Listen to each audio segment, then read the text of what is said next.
우리 하나님 말씀 보겠습니다. 로마서 1장 28절입니다. 자, 계속 이제 로마서 강의를 해 나갑니다. 오늘이 두 번째 시간입니다. 우리 오늘 다룰 부분은 1장 18절부터 32절인데요. 한 절만 읽겠습니다. 28절 함께 읽습니다. 시작. 또한 그들이 마음에 하나님 두기를 싫어하매 하나님께서 그들을 그 상실한 마음대로 내버려 두사 합당하지 못한 일을 하게 하셨으니. 아멘. 자, 로마서 1장 18절부터가 이제 본론으로 들어가는데요. 그 본론 부분의 서론입니다. 자, 1장 18절로부터 3장 18절까지가 어떤 내용이냐면, 따라하겠습니다. 인간의 죄에 대한 내용이다. 아마 로마서를 다 읽어보셨죠? 아주 적나라한 죄에 대한 기록들이 1장 18절로부터 3장 18절까지 나옵니다. 우리가 성경을 보면 곤혹스러운 게 뭐냐면요, 성경엔 죄에 대한 이야기가 참 많이 나온다라는 거예요. 성경을 우리가 다른 관점에서 보면 성경을 제대로 이해 못합니다. 적극적인 사고방식, 긍정적인 사고방식. 미국에 있던 유명한 교회는 적극적인 사고방식을 이제 80년대 주창한 교회였는데요. 그 교회 목사님은 죄에 대한 설교를 안 하신대요. 왜요? 부정적이기 때문에. 그런데 그 교회가 부도났습니다. 그래서 문을 닫아버렸어요. 다른 데로 넘어갔나? 제가 그 이야기를 듣고 어떻게 그럴 수가 있지? 성경을 가지고 설교하는 교회에서 어떻게 죄에 대한 설교를 쏙 뺄 수 있지? 사람들이 듣기 싫다고? 여러분, 성경 안에는 우리가 듣기 좋은 식의 내용이 실은 많이 없습니다. 건강한 사고방식, 또 정서적인 평안, 좋은 교훈, 이런 내용이 물론 없는 건 아니지만 성경의 주된 내용은요, 창세기부터 죄에 대한 이야기입니다. 왜 죄에 대한 이야기가 나올까요? 인간의 가장 근원적인 문제가 다른 게 아닙니다. 돈이 없는 것도 아니고 건강이 안 좋은 것도 아니고, 인간의 모든 문제의 뿌리는 성경은 죄에 있다고 말씀하십니다. 성경은 우리를 치유하기를 원하시는 책이거든요. 구원하기를 원하시는 책이거든요. 여러분, 우리가 병원에 갔는데 그 병원에서 우리를 정말 살린다면 그 병원이 먼저 하는 일은 바른 진단일 것입니다. 오진이 꽤 많죠. 지난 목요일 날, 화요일 날이군요. 어떤 그 집사님 만나서 이야기했는데 황당한 이야기를 하시더라고요. 암이 이쪽 어딥니까? 우리 그 골반이 뭐죠? 우리 어르신들 자주 고관절, 거기에 암이 번졌다고 하는 진단을 받고 뼈를 잘랐거든요. 잘라보니까 오진이온 거예요. 얼마나 황당한 이야기입니까? 그래서 이거 도대체 어떻게 하소연할 데도 없고, 여러분, 정확한 진단을 해야 치료를 할 수 있는 거예요. 암이 있는데 없다고 하면 안 되고, 암이 없는데 있다고 하면 안 되는 거예요. 정확하게 고치려면 정확하게 진단을 해야 되거든요. 성경은요, 왜 우리에게 죄 이야기를 하냐면, 바르게 진단을 해야 그 진단을 근거로 해서 우리가 비로소 성경에서 말씀하시는 그 구원의 은혜를 받을 수 있기 때문에 그런 거예요. 여러분, 성경을 읽으면서 은혜 받는 건 뭐냐면요, 우리가 죄인됨을 깊이 성령의 조명으로 깨닫는 게 정통으로 은혜를 받는 거예요. 비정통으로 은혜 받을 수 있습니다. 다른 식으로 정말 교회에서 위로를 받고, 또 교회에서 마음이 편안해지고, 물론 그것도 은혜입니다. 그런데 정통은 아니에요. 정통은 뭐냐면요, 죄를 깨닫고 죄를 회개한 다음에 성령이 주시는 평안함을 누릴 때 그게 제대로 신앙의 기초를 세우는 것입니다. 제가 진지하게 제자 훈련을 하고 신앙 상담을 하면서 정말 거듭난 분들은요, 똑같은 경험을 했습니다. 죄에 대한 깊은 회개를 다 했어요. 죄에 대한 깊은 회개 없이 신앙생활을 하는 사람들은 신앙이 깊이 뿌리를 못 내리더라고요. 그리고 그 기초가 뭔가 잘못 놓여져 있기 때문에 쉽게 흔들리는 경우가 많이 있더라고요. 아마존의 허운석 선교사님, 지금 이제 돌아가셨죠. 그런 이야기를 하시더라고요. 원주민 대상으로 열심히 사역을 했는데 그 원주민들이 교회는 나오는데 변화는 잘 안 되는 거예요. 자꾸 훔치고. 선교사님들이 제일 힘든 게 도덕적인 문제가 해결이 안 되는 거예요. 자꾸 이렇게 성실하지 않고. 그러다가 어느 날 그 아마존 원주민 교회에 강력한 성령의 역사가 일어났습니다. 성령께서 그 원주민들을 치기 시작하시는데요, 그들이 갑자기 소리를 지르더니 정글로 뛰어가더래요. 그러더니 밤새 회개를 하는데 나중에 모여서 그 원주민들이 스스로 죄 고백을 하는데요, 세상에 온갖 그 더러운 죄악들은 다 나오더래요. 살인한 것, 수간이 뭐냐면 짐승과 성교한 거예요. 수간, 뭐 도대체 말로 표현 못할 온갖 더러운 죄악들을 다 그 앞에 나와서 고백을 하는데요, 허은석 선교사님 하시는 말씀이 그 이후에 원주민들을 보니까 그전에는 얼굴이 뭔가 이렇게 그늘이 짙고 뭔가 이렇게 짓눌려 있는 얼굴이었는데 그 회개의 시간 이후에 얼굴이 정말 해처럼 밝아졌대요. 흑인이더라도 은혜 받으면요, 그 영적으로 느껴지는 빛이 다릅니다. 회개를 통하여 그 영혼의 장벽이 거두어질 때 제대로 된 은혜를 받게 되는 것입니다. 여러분, 신앙생활에 죄를 깨닫는 게 첫 번째예요. 이 죄를 깨달아야 비로소 예수가 구주라는 것이 아까 드린 말씀처럼 정통으로 마음에 와닿습니다. 왜 도대체 하나님의 아들이 저렇게 십자가에 벌거벗고 왜 이렇게 고통당하시나, 불쌍하다. 사람들이 그렇게 생각해요. 불쌍하다. 근데 그 느낌은 뭐냐면 그냥 어떠한 한 사람이 고통당하는 게 불쌍한 거예요. 눈물을 흘려요. 불쌍하니까. 그런데 그 눈물은 성경에서 원하시는 회개의 눈물이 아니라 그냥 감성의 눈물입니다. 그 눈물을 원하시는 게 아닙니다. 그 십자가를 바라볼 때 나의 죄 때문에 돌아가신다고 하는 그 내 죄에 대한 통렬한 회개를 통하여 십자가를 바라볼 때 비로소 예수의 십자가가 나의 십자가가 될 것입니다. 그렇기 때문에 처음 할 일이 바로 진단이에요. 진단. 저의 목에는 갑상선이 없습니다. 여러분, 갑상선이 중요한 기관입니다. 왜냐하면 몸의 신진대사, 또 체온, 이게 다 여기 이 호르몬에서 나오는 거거든요. 근데 저는 이게 없어요. 그래서 겨울에 요즘 추위를 너무 많이 탑니다. 작년에는 월동 준비하느라고 거위털 바지, 거위털 파카, 그리고 그 방한 솜 신발, 그리고 귀마개까지 이렇게 하고 다녔습니다. 이렇게 추워갖고. 저는 그게 없어요. 취미로 뛴 건 아닙니다. 한번 뛰어보면 어떠나 그런 취미로 뛴 게 아니에요. 진단을 해봤더니 거기에 좋지 않은 게 있다고 하는 진단을 받았기 때문에 밤만 뛰기를 바랬는데 이게 너무 퍼져갖고 다 뛰어버렸어요. 왜 뛰었을까요? 진단 때문에. 여러분, 우리가 예수님을 믿을 때 많은 사람들이 여러 예수를 믿는 동기들이 있어요. 가장 참 예쁜 동기 중에 하나가 뭐냐면 하나님이 나를 사랑하신다. 하나님이 나를 사랑하시는 것을 느끼면 너무 감사하다. 물론 맞는 말이에요. 그러나 거기에 부족함이 뭐냐면, 따라하겠습니다. 나 같은 죄인을 사랑하셨다. 이 나 같은 죄인이가 들어가야 돼요.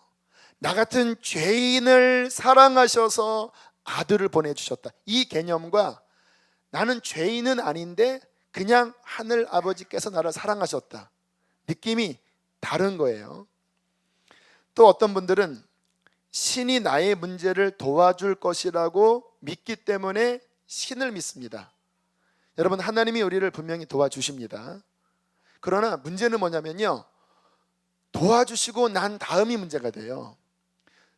내가 어려울 때 신이 나를 도와주시면 언제나 그 신은 내가 어려울 때는 더 간절히 매달리고요, 어려움이 해결되면 더 이상 그 신한테는 매달릴 이유가 없습니다. 그래서 예전에 제가 아는 분이 하는 말이 이런 이야기를 하더라고요. 그런데 문제가 있으면 간절히 기도하는데 문제가 해결돼 버리면 더 이상 기도할 제목이 없어서 찝찝하다라는 거예요. 그런 분들한테는 하나님의 은혜가 뭐냐면 계속 문제 주시면 돼요. 이 문제 해결되면 또 기도하지 않으니까. 그러나 만약에 문제가 해결되지 않으면 어떻게 되는 거죠? 내가 신을 믿는 이유가 문제 해결인데 내가 믿는 신이 내 문제를 해결해 줄 수도 있지만 해결 안 해줄 때도 있죠. 그러면 그런 사람들은 어떻게 하는지 아십니까? 신을 원망합니다. 왜 보따리 안 내느냐 이거예요. 내가 이렇게 기도했으면 들어주셔야지, 뭐가 잘났다고 안 들어주시냐고, 그러면서 나 교회 안 나간다고 하고. 어떤 분들은 문화적으로 교회 다녀요. 어릴 때부터 교회를 다녔기 때문에. 여러분, 교회라는 공동체가 굉장히 삶의 중요한 공동체입니다. 예전에는 그 시골에 그 마을 문화가 있었잖아요. 거기에서 함께 경조사도 하고 그 마을에서 끈끈한 게 있었는데 지금은 핵가족 시대가 됐기 때문에 옛날과 같은 시골 그러한 그 공동체 문화가 현대인들에게 별로 없어요. 그런데 교회는 그 공동체를 구현하는 장입니다. 목장, 지역, 또 성가대, 또 이렇게 어떤 이런 단체, 이렇게 모임, 함께 모여서 세상에서 느낄 수 없는 끈끈함을 느껴요, 교회 안에서. 그러나 그러한 편안함 때문에 우리가 교회를 다니면서 위로를 받기도 하고 문제 해결이 되기도 하고 또 하나님의 은혜를 받을 수 있지만, 그 정도의 동기를 가지고는 지난번에 팬인가 제자인가 그 책 제가 소개를 했었지요. 그런 식의 신앙은 팬은 될 수 있어도, 따라하겠습니다, 제자는 될 수 없다. 주님께서 우리를 부르시는 것은 팬이 아닙니다. 그냥 나 주님 좋아요, 교회 다니니까 평안해요, 이 정도의 동기에서는 제대로 된 신앙이 세워질 수 없어요. 여러분, 진정한 신앙생활은 만만치 않은 대가 지불이 있어야 합니다. 첫 번째, 진정한 신앙생활은 주인이 바뀌는 겁니다. 그 전에는 내 자아가 주인이었지만 예수를 주로 믿으면 액면 그대로 그분이 주인이 되시는 거예요. 내가 입으로는 예수가 주인인데 나는 맨날 그분을 종부리듯이 부리면서 이거 해달라 저거 해달라 이렇게 하고 순종은 안 해버리고, 이게 어떻게 신앙생활입니까? 여러분, 진정한 신앙생활은요, 내 자아를 십자가에 못 박는 것입니다. 왜 그런지 아세요? 이따가도 말씀을 나누겠지만 모든 죄의 근원은 내 자아 안에 들어있어요. 내가 그냥 사는 것도 문제지만 영적 세계로 들어가면요, 이 자아는 정말 하나님 믿는 아주 철천지 원수입니다. 그렇게 싫어해요. 하나님께 거룩하게 나가는 것을 이 자아는 정말 싫어해요. 그렇기 때문에 이 자아를 날마다 십자가에 못 박아 부인하고 십자가를 지고 주님이 이끄는 길을 가지 않으면 한 발자국도 못 가요. 아니 한두 발자국은 갈 수 있어요. 그러나 정말 주님께서 점점 이끄시는 그 길로 가다 보면요, 짜증나는 거예요. 주님이 원하시는 게 계속 어떤 포기를 원하시니까, 원수도 사랑해라, 네 안에 있는 그런 감정을 죽여라, 문제만 생기면 하나님은 네가 죽어라 네가 죽어라 말씀하시니까 이게 신앙생활하는 게 만만치 않아요. 여러분, 신앙생활은요, 내 뜻대로 살아가는 게 아니라 하나님의 말씀에 순종하여 살아가는 것입니다. 그러니까 이게 주의 말씀은 성경에 보면 다 내 생각과 반대가 많아요. 심령이 가난한 자는 복이 있다고 그러고, 무슨 애통하는 자는 복이 있다고 그러고, 핍박받는 자는 복이 있다고 하고, 예수님이 말씀하신 팔복이 우리의 구미에 안 땡기는 내용들이에요. 육적인 구미예요. 그렇기 때문에 아까 위에 열거한 하나님 나를 사랑하신다, 내 문제를 해결하신다, 또 평안하다, 그러한 동기를 가지고는요, 좋을 때는 내가 신앙생활을 해도 어떤 어려움이 오면 신앙이 흔들려 버려요. 신앙생활의 시작은 뭐냐면요, 나의 죄를 보고 하나님의 심판과 구원을 보고 내가 이 상태에서는 죽는구나 진단을 받아야 되는 거예요. 내가 이 모습 가지고는 하나님 앞에 설 수 없구나, 나는 죄인 중에 괴수구나, 악소리 나게 깨닫고 여기서 구원받을 길은 하나님이 나의 의를 위하여 보내주신 예수 그리스도만을 믿는 것밖에 답이 없다. 갑상선 떼떼라니까요. 놔두면 죽기 때문에. 왜 자아가 내 자아가 나는 나쁜 사람이 아니야, 나는 사회적인 좋은 경험을 가지고 있고 나는 이 정도면 괜찮아, 많은 크리스찬들이 그렇게 생각하잖아요. 그러니까 자기 부인이 안 되는 거예요. 그러니까 정말 예수님의 구주 되심이 희미한 거예요. 정말 진단을 제대로 받으면요, 로마서 3장 지나가면서 정말 나 자신을 십자가에 못 박고 오직 내 안에 예수로만 산다라고 하는 그 절절한 고백, 나 자신을 깨달으면서 비로소 예수를 붙잡을 수 있는 것입니다. 저 같은 경우도요, 이 과정이 짧지는 않았던 것 같아요. 제가 중학교 때 교회 나가고 고등학교 때 십자가 만나고 그리고 이미 중학교 때 목사 되기로 헌신하고 그리고 성경도 여러 번 읽어보고, 근데 제가 한 가지 문제가 뭐였냐면, 분명히 십자가 만날 때는 큰 감동이 있었습니다. 그때 거듭나긴 거듭났어요. 제가 혼자 기도하다가 방언도 받고 학생 시절에. 근데 제 안에 한 가지 부족한 게 뭐였냐면, 내가 진짜 뼈저린 죄인인가에 대해서는 별로 생각이 없었습니다. 그러다가 20대 때 성령 충만함 받고 성경을 읽기 시작하면서 한번 말씀대로 살아보려고 하는 움직임을 가져보면서 제가 기가 막힌 사실을 발견한 거예요. 제 속에 세상의 온갖 죄라는 죄는 다 들어있다는 것을 발견했고, 또 하나는 내 힘으로는 이 죄를 이길 수 없다는 것을 굉장히 긴 시간을 통해서 뼈저리게 느껴버렸어요. 성령 받고 난 다음에 알았습니다. 그리고 점점 나에 대한 절망을 깊이 하면서 제 마음의 의지에 손이 있다면 그 손으로 제가 붙잡은 동아줄이 누구였냐면 하나님이 보내주신 그 구원자 예수 그리스도를 붙잡았어요. 여러분, 예수만이 구원자입니다. 우리 자아로는 우리 못 살아요. 거룩한 길을 갈 수 없어요. 하나님 앞에 설 수 없어요. 오직 우리는 예수 붙잡고 성령 의지하고 말씀 의지하여 그 길을 가야지만 우리는 승리할 수 있게 되는 것입니다.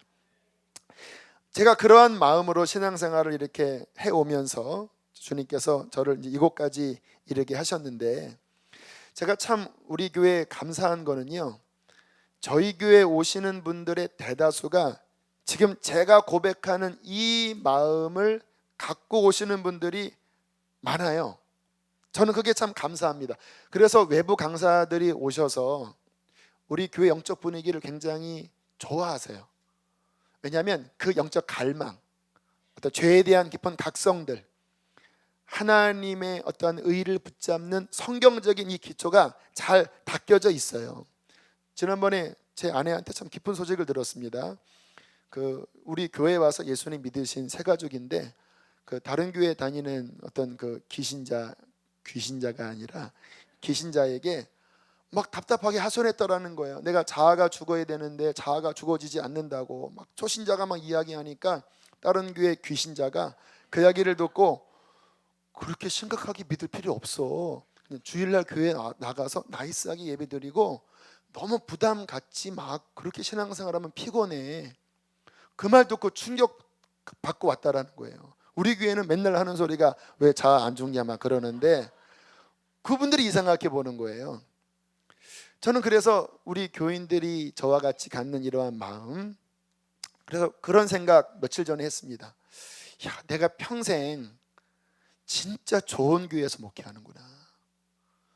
내가 나중에 정말 하나님 앞에 감사할 제목이 이러한 영적으로 사모하고 막 죄에 대하여 민감하고 정말 주 뜻대로 살고 싶은 이러한 순수한 마음을 가진 이러한 분들과 함께 섬긴 이 나의 목회가 뭐 천만 만명 그냥 종교적인 교회 만 명과 바꾸자고 저는 안 바꿉니다. 할렐루야.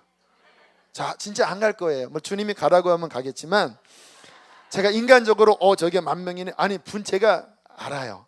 아무리 막 그래도 이러한 영적으로 하나님의 그 은혜를 갈망하고 자기의 죄를 보고 그렇게 정말 주님의 뜻대로 살고 싶은 목마름이 있는 이 영적인 교회가 하나님이 기뻐하는 교회라고 믿습니다. 자, 만일 많은 분들이 저에게 당신은 예수를 왜 믿느냐고 질문하면 저는 이렇게 대답을 할 것입니다. 따라해 보겠습니다. 저는 죄에서 건짐받기 위해 예수를 믿습니다. 이게 제 신앙의 출발이고 제 신앙의 과정이고 제 신앙의 결론입니다. 저는 매 순간 나의 구주를 의지하여 죄와 싸워 이기고 그리고 내 주 대신 그분 말씀 순종하고 그분을 더 뜨겁게 사랑하다가 죄와 싸워 주님을 더 사랑하다가 주님 오실 날 그분 앞에 거룩하게 서기를 원합니다. 그게 제 유일한 소원이에요. 자, 그렇기 때문에 그 죄에 대한 진단이 중요하다고 말씀을 드렸는데요. 자, 그게 이제 로마서 이야기예요. 자, 이제 우리가 로마서를 살피면서 그 죄에 대한 진단을 볼 텐데 오늘 읽은 18절부터 32절이 이방인의 죄이고요. 2장 1절부터는 유대인의 죄, 교회 다니는 사람들의 죄라고 해도 되겠죠. 그래서 이 말씀을 좀 한 절 한 절 좀 풀면서 오늘 말씀을 전하도록 하겠습니다. 먼저 18절 말씀부터 함께 읽겠습니다. 시작.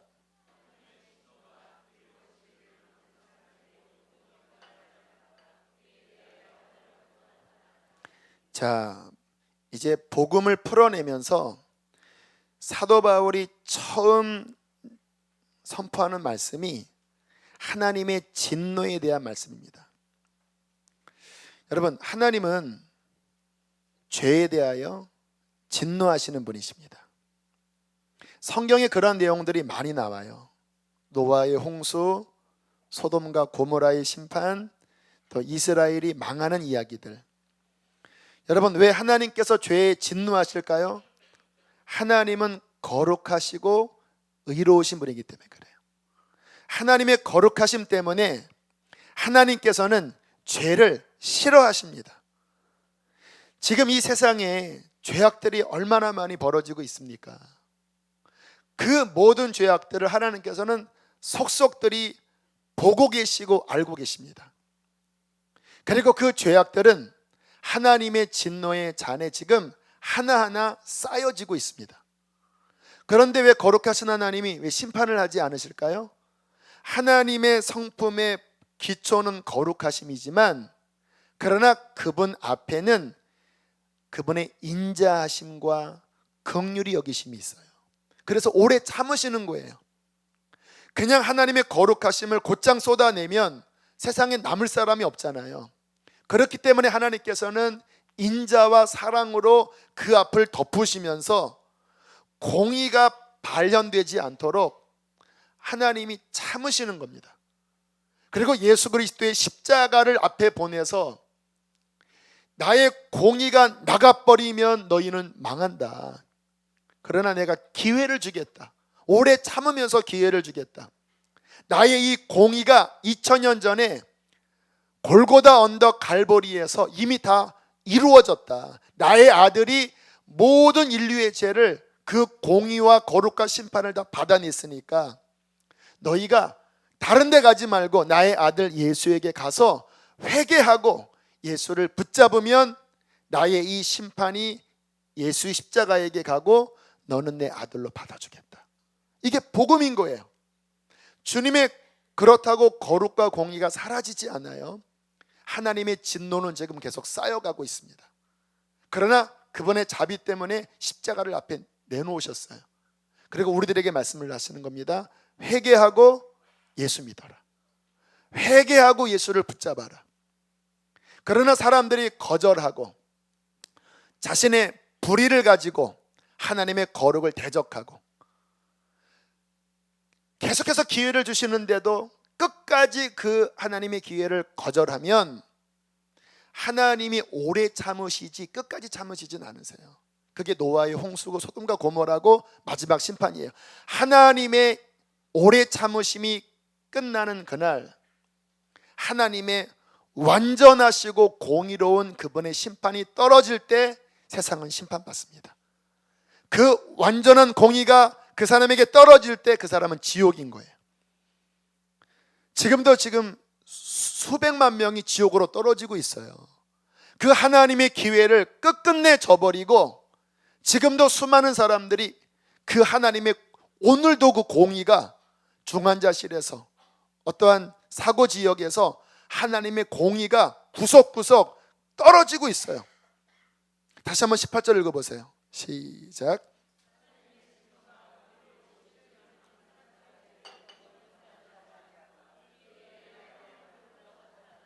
어디로부터 나타난다고요? 하늘로부터. 마지막 날에 가면 지구적인 심판이 임하지만 지금 이미 국지적으로 개인적으로 하나님의 완전한 공의의 심판이 일어나고 있는 것입니다. 그러나 하나님께서는 그 죄인을 버려두지 아니하시고 지금 회개하라고 우리에게 말씀하고 계시고 기회 있을 때에 우리는 회개하고 하나님과 평화해야 될 줄로 믿습니다. 자, 19절 20절 또 중요한 말씀을 하시는데요, 우리 두 절을 함께 읽어보겠습니다. 시작.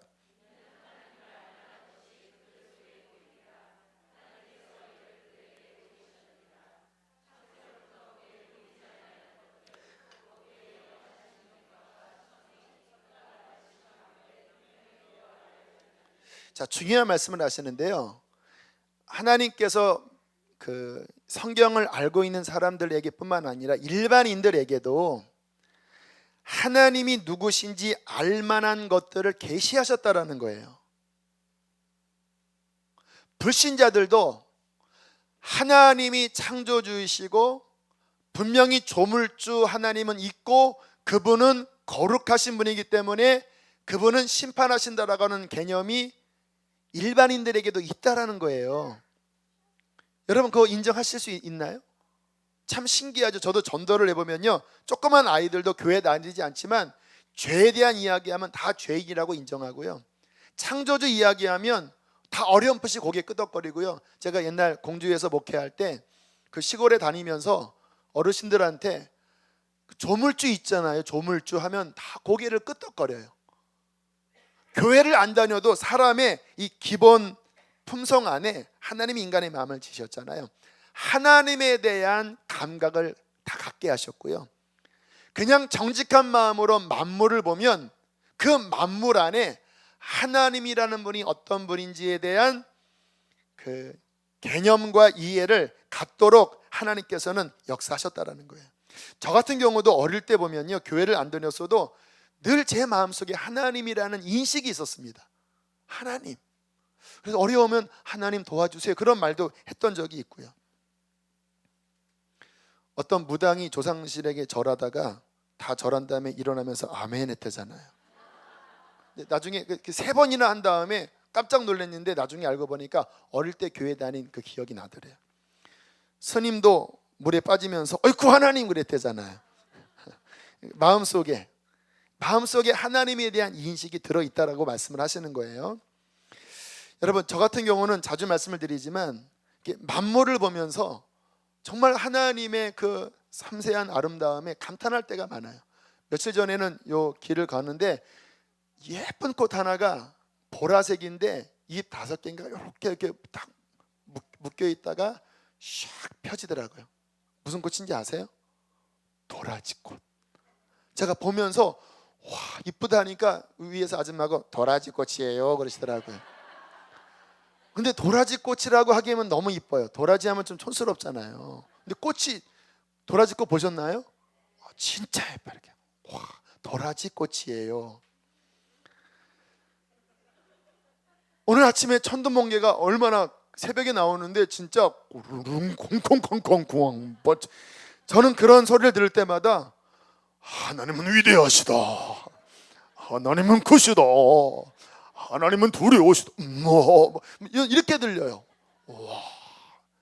울려 퍼지는 뇌성, 주님의 권능 우주에 찾네.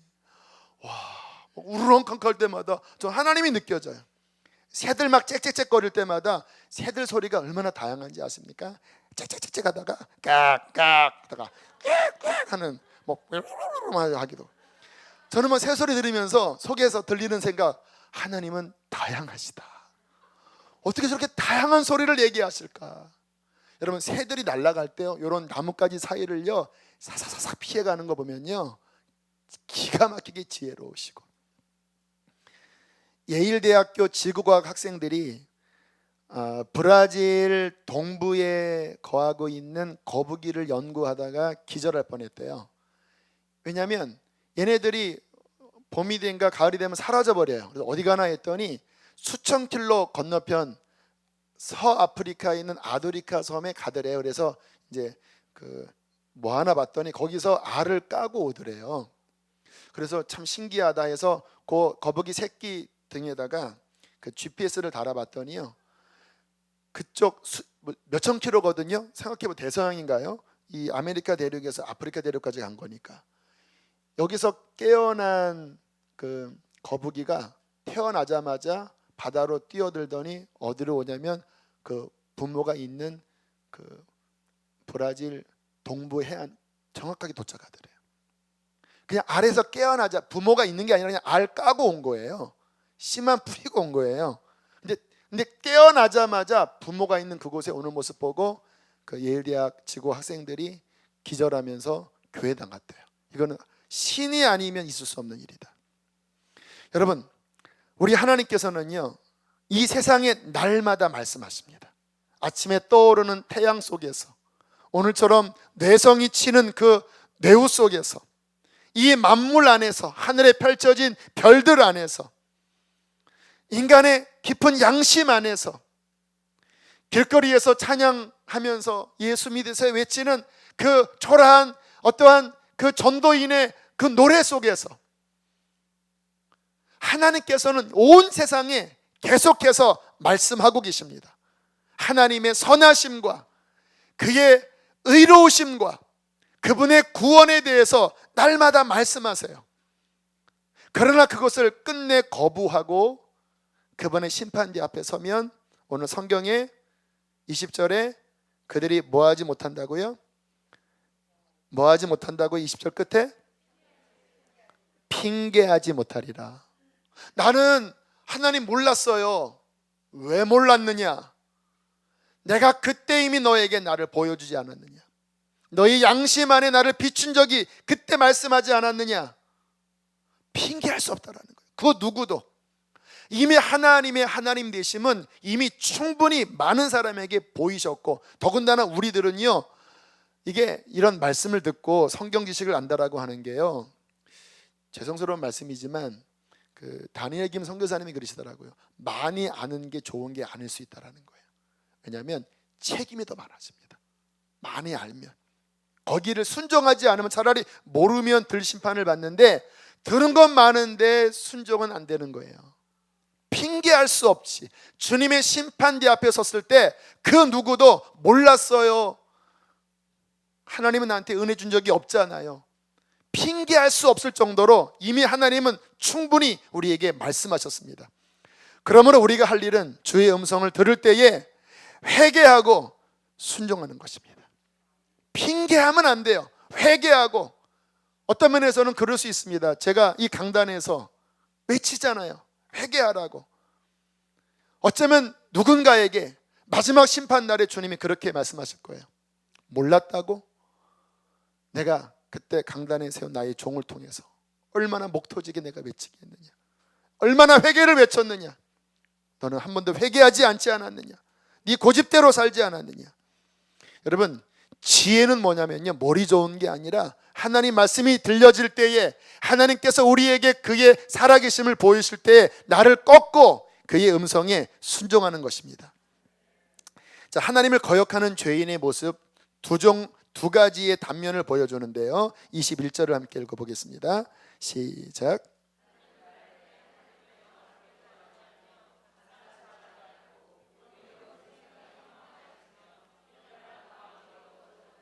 자, 분명히 하나님을 알아요, 몰라요? 알아요. 이미 보여주셨어요. 하나님이 만물 안에서, 양심 안에서, 사람을 통하여, 또는 오늘 같은 말씀을 통해서. 근데 하나님을 알지만 그들이 무엇을 안 하고 있냐면 하나님을 뭐하지 않아요? 영화롭게 하지 않고, 또 뭐하지 않아요? 감사하지 않. 이게 죄라고 말씀을 하시는 거예요. 여러분, 우리는 나 자신을 위해서 지음받은 존재가 아니라 하나님의 영광을 위하여 지음받았습니다. 그것이 바로 예배이고 그것이 바로 감사예요. 하나님이 나를 창조하시고 그리고 그 하나님의 선하심을 깨달아 내가 날마다 그분을 찬양하고 기뻐하고 감사하는 것. 여러분, 한번 요즘 이 여름에 나오는 과일 한번 보세요. 그 과일 하나하나마다 얼마나 기가 막힙니까?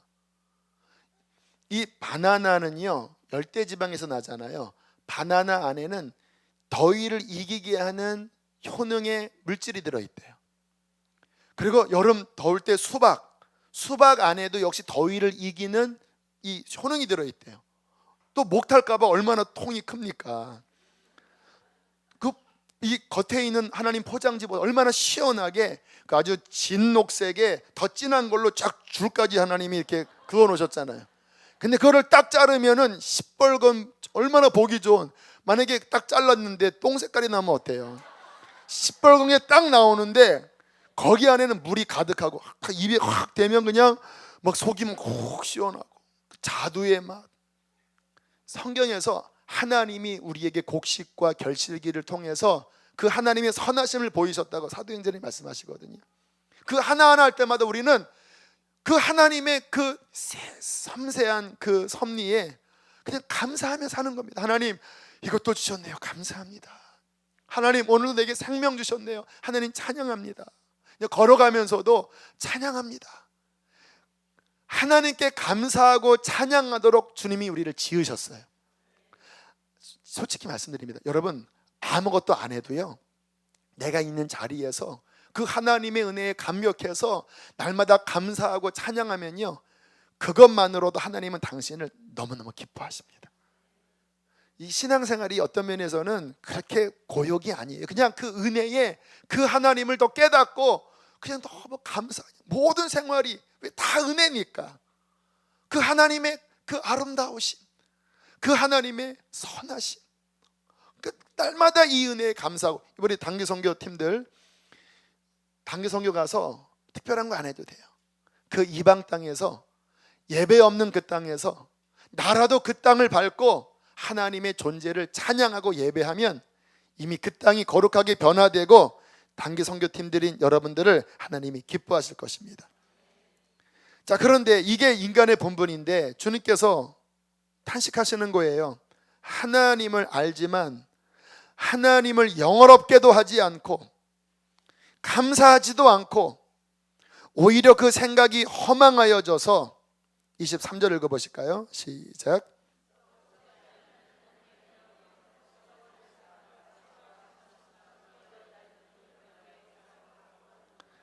예배의 대상을 바꿔버린 겁니다. 보이지 않는, 썩어지지 않는 영원하신 하나님, 하나님은 일부러 형상을 새기지 말라고 그랬어요. 카톨릭의 무슨 마리아 상을 만들고 이거 하는 거 왜 하나님이 금하시냐면요, 이 엄청난 위대하신 하나님의 신성을 금이나 은이나 돌로 만들어버리면 하나님의 영광을 1억 분의 1로 줄여버리는 거예요. 그러니까 하나님은 영이시기 때문에 상으로 만들지 말아라. 그 영원하신 하나님을 버려버리고, 근데 인간은 이제 종교성이 있으니까 그 종교성으로 하나님 대신 다른 우상을 섬기기 시작합니다. 금과 은으로 만든 우상이든지, 요즘은 그런 거 안 섬기면 뭐를 섬깁니까? 돈을 하나님으로 섬기고, 오락을 하나님으로 섬기고, 스포츠를 하나님으로 섬기고, 성공을 하나님으로 섬기고, 죄를 하나님으로 섬기고, 사람을 하나님으로 섬기고 하나님께 영광을 돌리고 하나님께 감사해야 될 존재가 하나님을 버리니까 그 마음이 허망해져서 대체 하나님을, 나를 행복하게 해줄 대체 하나님을 돈과 쾌락과 오락과 물질과 명예와 이러한 것을 하나님으로 만들어 놓고 그 하나님을 섬기는 바보 같은 인생이 되었다라는 거예요. 우리는 영원하신 하나님을 섬기는 존귀한 자들인데 썩어질 것을 섬기는, 그렇게 한 50년 섬기다가 그 돈과 함께 망해버리는, 그 우상과 함께 망해버리는 그러한 비참한 인생이 되었다라는 것입니다. 자, 두 번째, 죄인의 모습 28절 함께 읽어보겠습니다. 시작.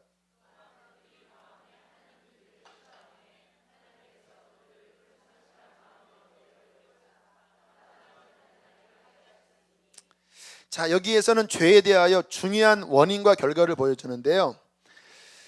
그들이 뭐를 싫어했다고요? 이게 근본 원인이라는 겁니다. 왜 그들이 그렇게 허망해졌느냐?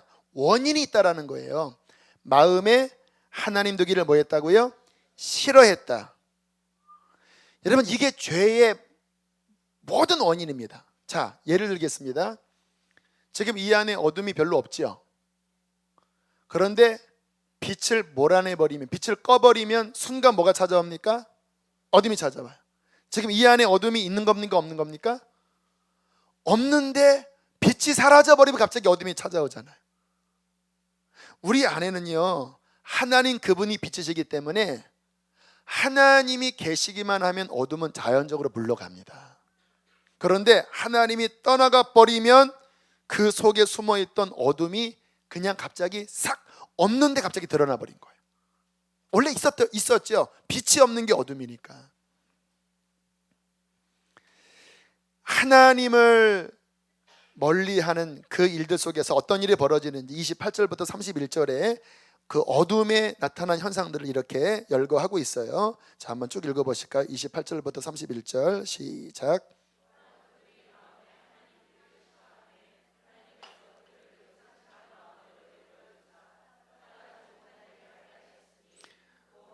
불의, 추악, 탐욕, 악의가 가득한 자요, 시기, 살인, 분쟁, 사기, 악독이 가득하는 자요, 수근수근하는 자요, 비방하는 자요, 하나님께서 미워하시는 자요, 능욕하는 자요, 교만하는 자요, 자랑하는 자요, 악을 도모하는 자요, 부모를 거역하는 자요, 우매한 자요, 배악하는 자요, 무정한 자요, 무자비한 자라.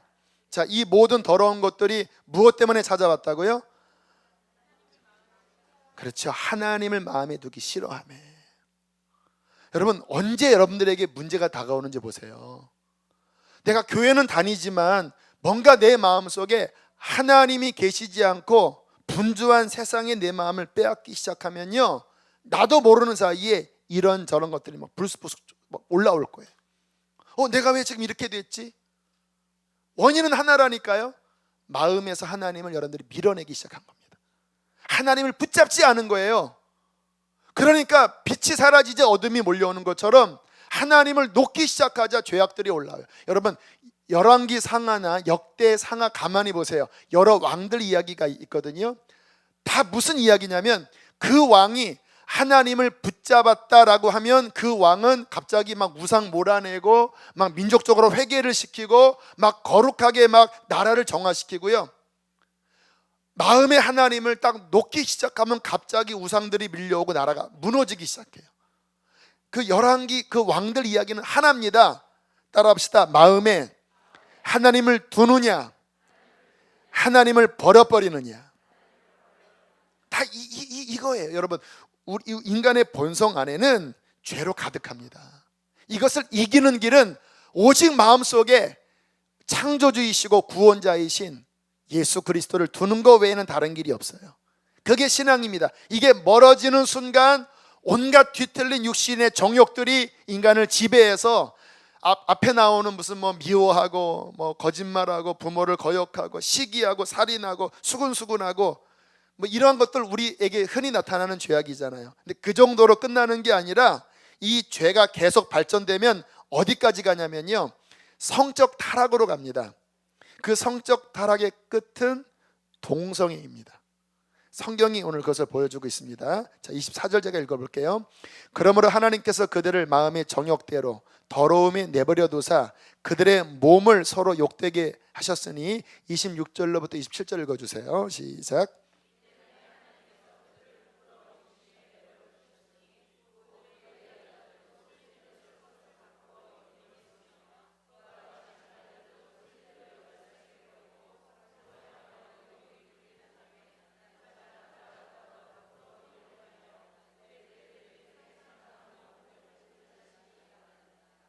하나님을 떠나자 인간의 육신의 죄악들이 올라와서 별짓 다 하는데 그 끝이 성적 타락이고 성적 타락의 끝은 동성연애로 간다는 거예요.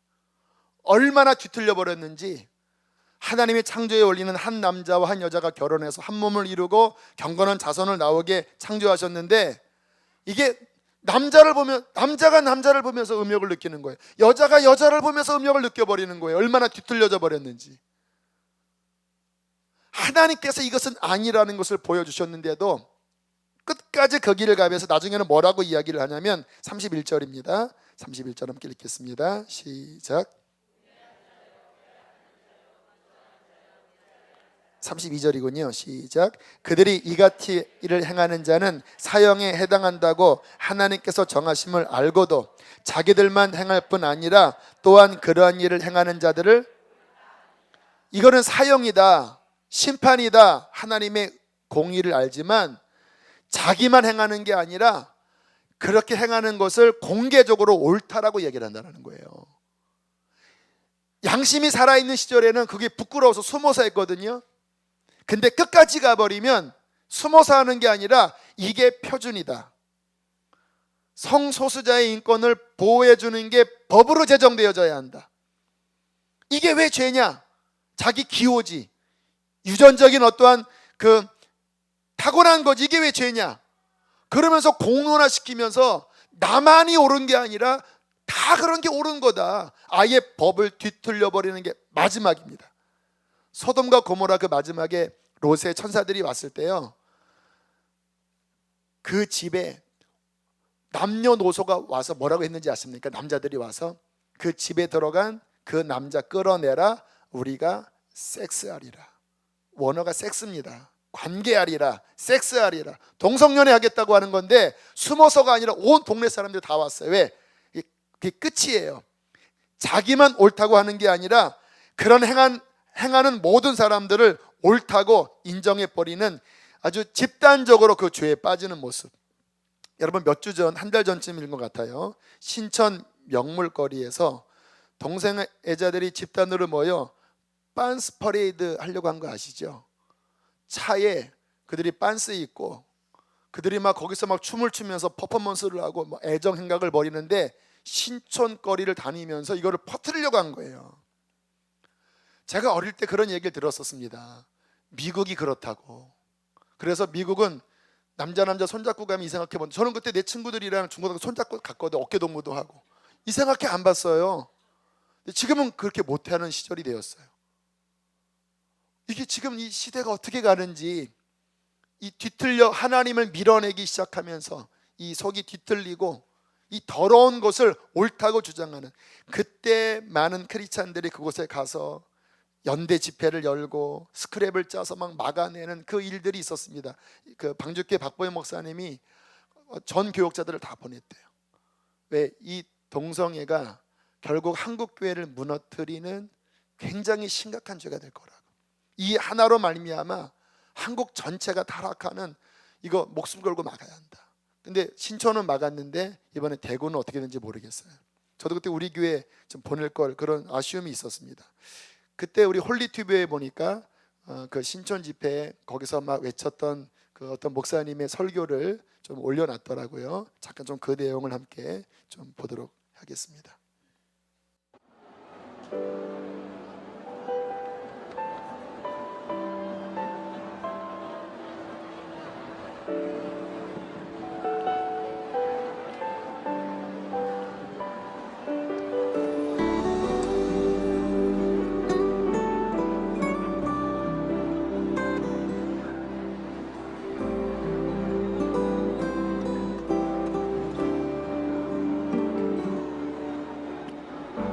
정말 사랑합니다, 여러분들을. 그러나 로마서 말씀에 사랑하지만 사랑에는 거짓이 없나니 그러나 악을 미워하고 선에 속하라고 하셨습니다. 우리가 이 자리에 선 것은 여러분들을 정죄하려고 쓴 게 아니에요. 여러분들을 살리고 싶은 거예요. 여길 보세요. 동성연애에서 회복한 사람들이 이렇게 많습니다. 동성연애로 사는 것보다 동성연애에서 회복하는 것이 훨씬 쉽습니다, 여러분. 이 위험한 일을 멈추셔야 돼요. 우리 청소년들이 에이즈 환자에 걸려서 죽어가는 아이들이 한둘이 아닙니다. 거짓에 속으시면 안 돼요. 나올 수 있습니다. 여러분 사랑합니다. 그렇기 때문에 여러분을 구출하고 싶어서 이 자리에 우리가 선 겁니다. 우리는 참 부족한 죄인들입니다. 저도 정말 많은 죄를 범하는 죄인이에요. 우리는 그러나 그 많은 죄들을 허용할 수는 없어요. 인정할 수는 없는 거예요. 여러분 사랑합니다. 그래서 동성연애를 반대합니다. 동성연애자들 여러분, 주의 이름으로 여러분을 사랑하고 축복합니다. 여러분 극복할 수 있습니다. 극복한 분들이 여기 있습니다. 여러분 이것을 그냥 인정하지 마세요. 위험에 빠질 수 있습니다. 매우 위험한 일입니다. 그것은 세계보건기구도 우리나라의 보건기구도 동일하게 말하는 사실입니다. 동성연애 여러분 힘내십시오. 결단하십시오. 벗어날 수 있습니다. 여러분 결혼한다는 건 아름다운 일입니다. 여러분 자녀를 낳는다는 건 아름다운 일입니다. 여러분을 통해 자녀를 낳을 수 있어요. 벗어날 수 있습니다. 동성연애를 죄라고 말하기 전에 동성연애는 유전이 아닙니다. 호르몬과 중독, 여러분의 아픔과 괴로움을 압니다. 그러나 여러분 돕고 싶습니다. 동성애에서 나오세요.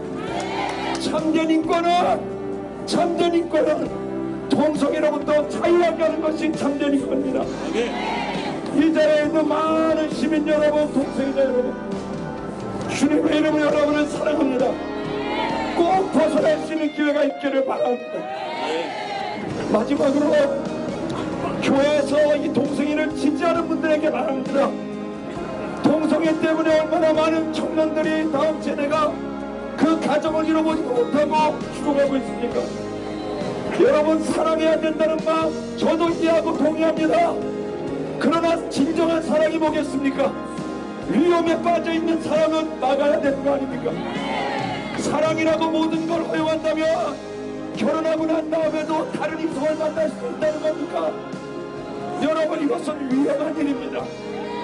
동성애자를 사랑하시는 것, 진정으로 사랑하는 것, 그들을 인도하는 길이라고 생각합니다.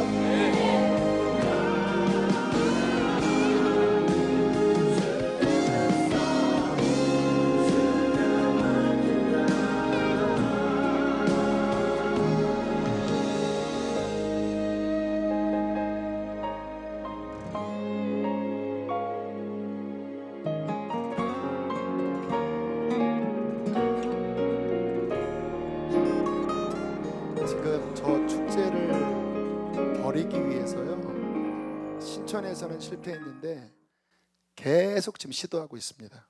대구에 내려가서 지금 시도를 하려고 하고. 왜요? 이게 다 옳다라고 점점 그러한 문화들이 흘러가고 있어요. 저런 거룩한 하나님의 사람들이 하나님의 진리로서 어떻게 보면 참 쉽지 않은 싸움이지만 우리 믿는 사람들이 이 시대에 아까 싸워야 할 것입니다. 여러분 신앙의 핵심은 뭐냐면요 하나입니다. 따라하겠습니다. 마음에 하나님을 모시는 것이다. 여러분 저는 제가 어릴 때 제 마음속에 하나님이 계시다고 그랬잖아요. 제가 확신하는 거는 주님은 모든 사람들의 마음 안에 이미 계신 것 같아요. 물론 믿진 않지만 그 마음 안에 양심 안에 계속 영향력을 주고 계셔요. 그것을 우리가 마음의 문을 열고 받아들이기 시작하면 그에게 복음이 들어가서 거듭나고 거룩하게 됩니다. 그러나 그 마음속에 하나님이 양심의 가책과 또 어떤 깨달음을 통해서 계속 말씀하시지만 끝내 그것을 거부해버리고 밀어내버리면, 마음에 하나님을 밀어내버리면 적골이라는 거예요. 하나님이 안 계셔버리면 육신이 나를 움직이는데 뭐가 나오겠습니까? 그 육신을 잡아줄 거룩한 하나님의 힘이 없는데 뭐가 나오겠습니까? 온갖 더러운 죄악이 나오다가 마지막에는 저기까지 갈 수밖에 없는 거예요. 저는 그러므로 우리 교회가, 우리 성도들이 이 신앙의 정말 가장 근본을 붙잡기 위해서 하나님을 마음에 품고 그 하나님의 말씀을 품고 살아가는 그러한 강력한 역사가 있게 되기를 축복합니다.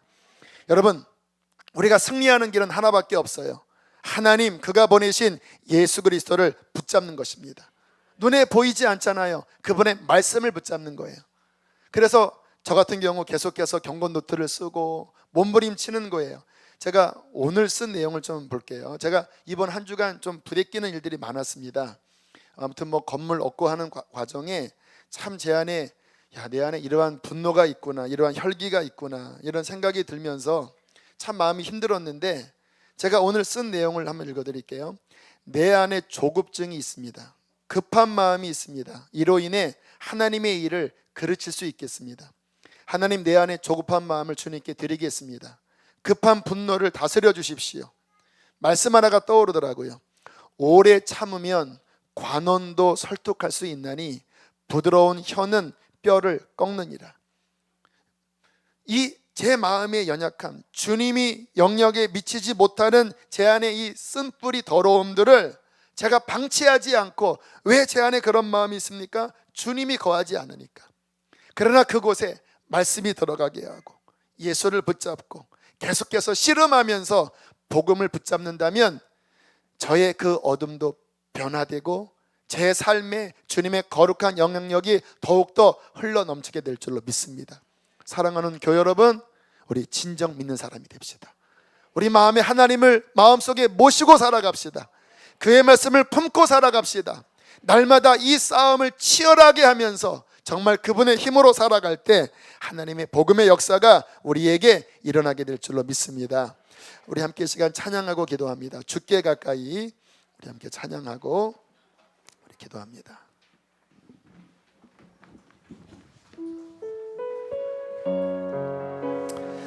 우리의 빈잔에 살아계신 하나님, 우리 그분의 거룩한 임재로 우리 목마르게 채웁시다. 오늘 읽은 제가 말씀 가운데는요, 하나님을 구하고 찾고 기다리고 사모하고 막 그렇게 간절함을 가지면 하나님께서 그를 만나주시겠다고 하는 말씀을 오늘 경건 노트에 막 적었어요. 간절함입니다. 목마름입니다. 내 안에 우상이 들어와 있지 않나요? 다른 것들이 내 안에 들어와 있지 않나요? 오늘 그것들을 부서뜨리고 우리 안에 거룩한 하나님을 우리 모시고 우리 승리하시길 원합니다. 우리 함께 찬양합시다. 주께 가까이, 주께 가까이 날 이끄소서. 간절히 주님만을 원합니다.